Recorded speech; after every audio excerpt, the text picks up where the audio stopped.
We've previously looked at bike parking at this coffee truck underneath the Mount Henry Bridge, and whilst there's bike parking next to the toilets, it's very rarely used. Most people just plonk their bikes down all over the place. And today it was not just bikes being plonked down all over the place, it was also kayaks and canoes. This was a very nice Saturday. Not too hot, not too cold. Really blowy though.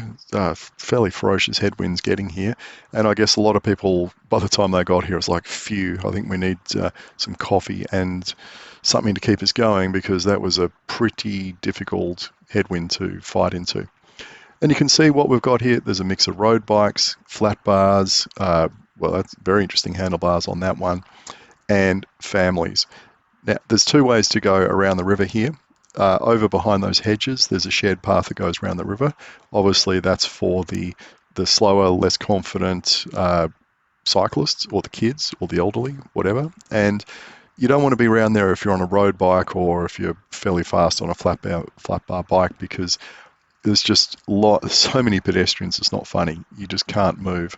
So, the roadies and people like myself are out on the road, as the name suggests, and everybody else uses the path. Now, I should have jumped off here and pushed the bike through rather than trying to ride through. This was a little bit stupid, but look, there's just another plethora of bikes up the back here, and every single one of these bikes represents money being given to that cafe owner. Minimum $5 for a coffee and a muffin, maybe $10, maybe more. So every single bit of machinery that you see here, whether it's a kayak, a canoe, or bicycle, think of it as, cha-ching, $5 to $10 being dropped at the coffee truck.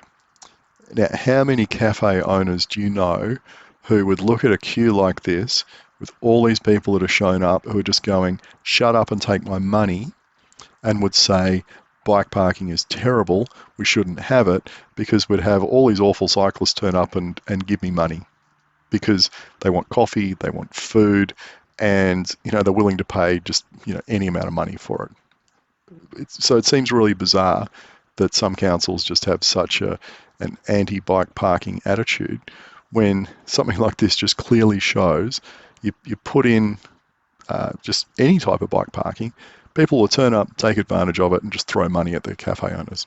So, what's not to like about that? Now, we're doing a full series on this just to show that bike parking at cafes is really quite normal in Perth. And this is the same kind of thing that we should have in New South Wales. Cafe bike parking should be normal, and it should be everywhere.